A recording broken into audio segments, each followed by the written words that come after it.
आज हम आपके साथ अपने इकोनॉमिक्स के पीरियड में आपसे अब हम जुड़ते हैं और आपसे हम इस चीज़ को डिस्कस करना चाहेंगे कि आज के इकोनॉमिक्स में हम सबसे पहले हम ये जानना चाहेंगे कि इकोनॉमिक्स है क्या। एग्रीकल्चर इकोनॉमिक्स को जानने से पहले हमको ये जानना ज़रूरी है कि इकोनॉमिक्स क्या है, उसकी परिभाषाएं क्या हैं। तो सबसे पहले जानना हमको ये ज़रूरी है कि इकोनॉमिक्स क्या है, और इकोनॉमिक्स को जानने के लिए हमको ये चीज़ जानना ज़रूरी है। इकोनॉमिक्स को हिंदी में कहते हैं, पहले तो ये जान लें कि इकोनॉमिक्स को हिंदी में कहते हैं अर्थशास्त्र। अर्थ मतलब पैसा। एक साधारण भाषा में आपसे अभी मैं बात कर रहा हूं, अर्थ मतलब पैसा। तो पैसे का शास्त्र। तो इस पैसे की हमें क्या आवश्यकता पड़ती है कि हमको इसको पढ़ाई के रूप में पढ़ना पड़े। तो इकोनॉमिक्स को जानने से पहले हमको इस बात को जानना ज़रूरी है कि इस धरती के ऊपर पैदा हर एक इंसान किसी न किसी कार्य में संलग्न है। कोई भी काम करे वो किसी न किसी कार्य में संलग्न है। जैसे आप पढ़ाई कर रहे हैं, मैं पढ़ा रहा हूँ, बाहर आप सड़क पर आप आकर के देखें तो कोई दुकान चला रहा है, कोई दर्जी है, कोई चाय वाला है, कोई आपका फैक्ट्री चल रही है, कोई फैक्ट्री का मजदूर है, कोई खेती में काम कर रहा है, कोई दुकान पर अपनी दूसरी वस्तुओं को खरीदना बेचना वो काम कर रहा है। कहीं ना कहीं कोई ना कोई व्यक्ति किसी न किसी रूप से कार्य करता है। अगर आप इस चीज को देखें तो हर एक व्यक्ति विशेष किसी न किसी रूप में कार्य करता है। अब सबसे पहली चीज अब यह है कि कार्य की आवश्यकता क्यों है, हम कार्य क्यों करें। हमको कार्य अब यह हुआ कि हम अपनी समृद्धि के लिए और सामाजिक उत्थान के लिए, अपने सामाजिक उत्थान के लिए और अपनी समृद्धि के लिए हमारे लिए ये अनिवार्य होता है कि हम विभिन्न कार्यों में हम लिप्त रहें और अपनी विभिन्न आवश्यकताओं की पूर्ति के लिए हम धन कमाने हेतु विभिन्न कार्य में व्यस्त रहते हैं, ताकि हम ज्यादा धन कमाएं, हम तो समृद्ध हों, हमारा एक सामाजिक उत्थान हो, हम समाज में जाने जाएं एक अच्छे उसमें। तो हम किसी न किसी रूप में अपने विभिन्न आवश्यकताओं की पूर्ति करने के लिए हम किसी न किसी कार्य में भिन्न भिन्न प्रकार के कार्यों में संलग्न रहते हैं। अब एक पुरानी कहावत भी है कि मनुष्य आवश्यकताओं का पुतला है। हमारे पास आवश्यकताएं बराबर बनी होती हैं। हम पैदा होने के साथ से लेकर के मरने तक हमारे पास ऐसा कभी नहीं होता कि हमें पास आवश्यकताएं ना हो। तो जन्म से मृत्यु तक हम नाना प्रकार की आवश्यकताओं में हम फंसे रहते हैं और अपनी भूख मिटाने के लिए भोजन, पहनने के लिए कपड़े, रहने के लिए मकान, और अब हम अगर मॉडर्न फैसिलिटीज में आ जाएं तो हमको हर मॉडर्न फैसिलिटीज, घड़ी भी चाहिए तो अच्छे कपड़े भी चाहिए, बढ़िया जूते भी चाहिए, हमारे पास स्कूटर भी होना चाहिए, हमारे पास कार भी होना चाहिए, हमारे पास हर एक आधुनिक सुख सुविधाएं, माइक्रोवेव है, टीवी है, ये वो सारी आपके फैसिलिटीज आपके पास होनी चाहिए। जैसे जैसे हम आगे बढ़ते जाते हैं हमारे पास उनकी भी आवश्यकता अनुभव होने लगती। जैसे हमारे पास पैसे बढ़ते हैं हमारा लिविंग स्टैंडर्ड बढ़ने लगता है, हमारे पास नई नई चीज़ें आने लगती हैं जो कि मतलब कि हमारे लिए अनिवार्य है, हमको उसकी अनिवार्यता समझ में आने लगती है।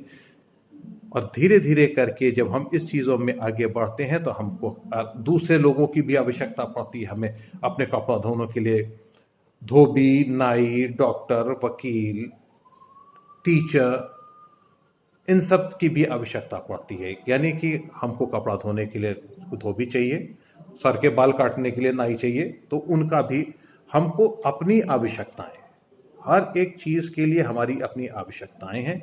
और जब हम इन आवश्यकताओं में फंस करके हम अपने कार्यों को करते हैं तो हम इकोनॉमिक्स के अंतर्गत आते हैं। परंतु हम इस चीज को भी जानते हैं कि मनुष्य अपनी विभिन्न वस्तुओं की तथा सेवाओं की इच्छित मात्रा में पूर्ति नहीं कर सकता। हमारी जो भी आवश्यकताएं हैं, जो भी हमारी सेवाएं हैं, हम उनको इच्छित मात्रा में हम उसकी पूर्ति नहीं कर पाते। तो हम करते क्या हैं? हमारे पास आवश्यकताएं असीमित हैं, हमारी आवश्यकताएं असीमित हैं, लेकिन हमारे साधन सीमित हैं। तो हम अपनी आवश्यकताओं को उस रीति से हम पूरा करते हैं कि हम अधिक से अधिक सेटिस्फैक्शन प्राप्त कर सकें। तो ऐसी क्रियाएं आर्थिक क्रियाएं कही जाती हैं। यानी कि अर्थशास्त्र में हम मनुष्य की इन्हीं आर्थिक क्रियाओं का अध्ययन करते हैं। अर्थशास्त्र में हम मनुष्य की इन्हीं आर्थिक क्रियाओं का अध्ययन करते हैं। और दूसरे रूप में अगर कहें तो अर्थशास्त्र ज्ञान की वो शाखा है जिसमें हम इस बात का अध्ययन करते हैं कि मनुष्य अपनी आवश्यकताओं की पूर्ति के लिए किस प्रकार धन कमाते हैं तथा किस प्रकार से उसका उपयोग करते हैं ताकि उन्हें अधिकतम संतुष्टि प्राप्त हो सके।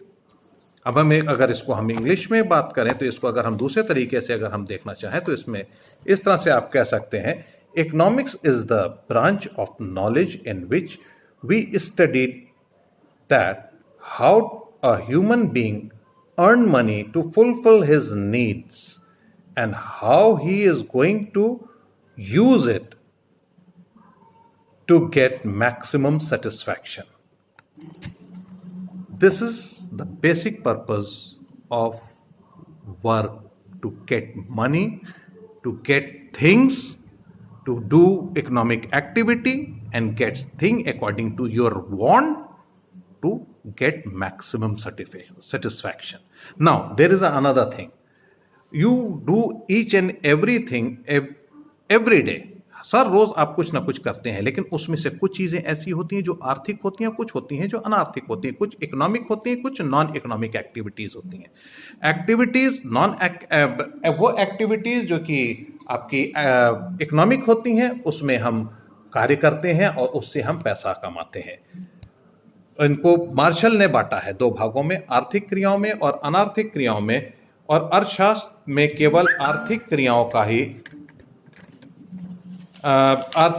का ही वर्णन किया जाता है, अनार्थिक क्रियाएं उसमें नहीं होती। तो आर्थिक क्रियाएं क्या हैं? मनुष्य की वो सभी आर्थिक क्रियाएं जो धन कमाने और उसके व्यय संबंधित होती हैं उन्हें आर्थिक क्रिया कहते हैं।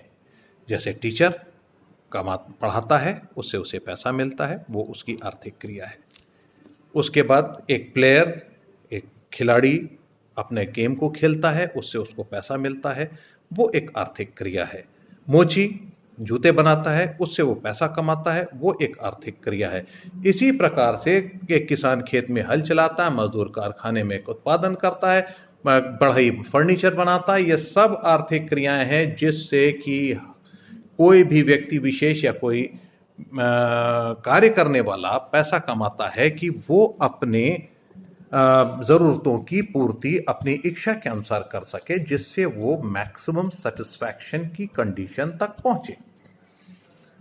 और इस तरीके से अगर हम बात करें तो इन शॉर्ट अगर हम बात करें तो मनुष्य की वो सभी क्रियाएं जो धन प्राप्त करने तथा उसके उपयोग से संबंधित होती हैं आर्थिक क्रियाएं होती हैं। ये एक बड़ा सिंपल सा वो है। और अकॉर्डिंग टू मार्शल इसको इस तरीके से उन्होंने कहा कि those social and individual activities of human being is known as economic activity which has a close relation with to get their physical needs and their usage. और अनइकोनॉमिकल एक्टिविटीज में वो एक्टिविटीज आती हैं जो कि आपका मनोरंजन है, परोपकार है, देश प्रेम है, सेवा भाव है, धर्म आदि की भावनाओं से प्रेरित होकर के अगर हम कोई काम करते हैं वो नॉन एक्टिविटी आती है। जैसे प्लेयर कमाता है, खेलता है तो कमाता है, और अगर वो खेले ऐसे ही कि उसमें वो ना कमाए तो वो उसका मनोरंजन है। तो मनोरंजन के तहत किया जाने वाला काम नॉन इकोनॉमिक एक्टिविटीज में आता है। यानी कि कोई एक्टिविटी जब वो उससे पैसा कमाते हैं तो इकोनॉमिक एक्टिविटी होती है, और जब हम उससे पैसा नहीं कमाते हैं तो नॉन एक्टिविटी होती है। आज के लिए हमारे पास इतना ही है। अब आगे हम इसमें आपसे क्वेश्चन करेंगे, आप हमको इसका आंसर दीजिएगा। बाकी का अगले क्लास में इसके आगे हम पढ़ाएंगे।